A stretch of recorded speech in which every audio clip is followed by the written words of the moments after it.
Ya pemirsa, masih di Lifestyle, topiknya adalah etika bertwitter. Ada Mas Nukman dan juga ada Mbak Elena nih dari psikolog. Nah ini Mas Nukman nih seorang online strategist. Mas, tadi kan disebutkan bahwa di Twitter kita bisa membentuk kayak semacam image yang diinginkan gitu. Sebenarnya memang sudah terjadi sekarang seperti itu fenomenanya?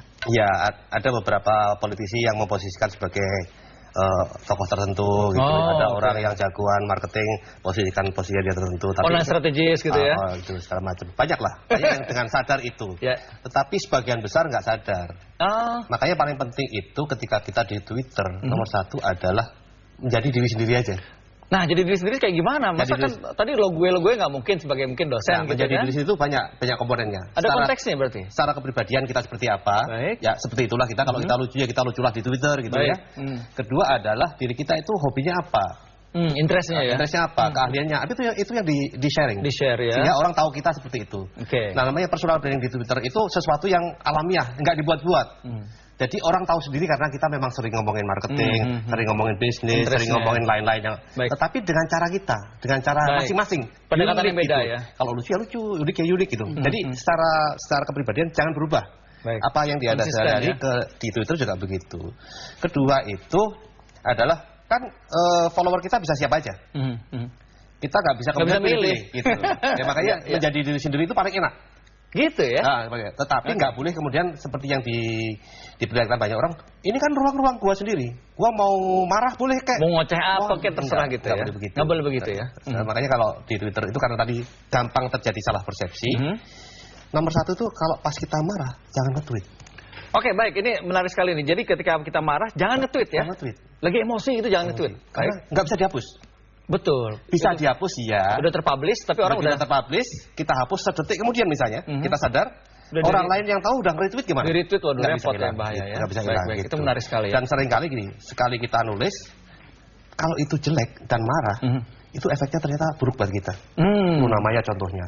Contohnya banyak sekali. Dan itu menyembuhkan itu lama. Gitu.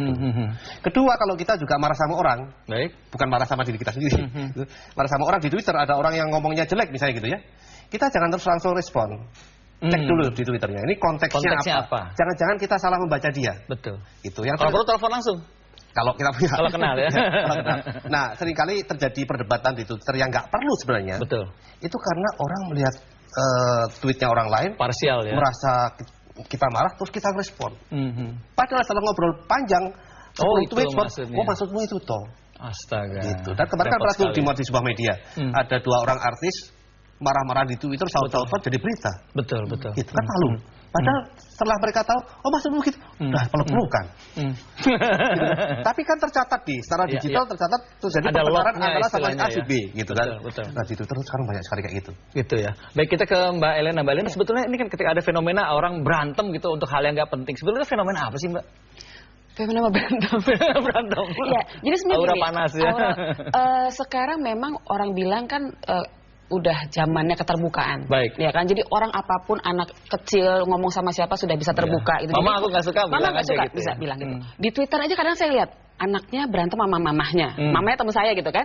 Ini apa sih ibu sama anak berantem di Twitter gitu? Kok begini gitu? Padahal beda kamar tuh lagi gitu. Kayaknya sama aja. Ini kenapa nggak ketemu muka sih gitu loh. Jadi sebenarnya kan seolah-olah memang sebenarnya media ini memang mempermudah orang untuk berkomunikasi. Seharusnya digunakan untuk sesuatu yang tadinya susah menjadi mudah.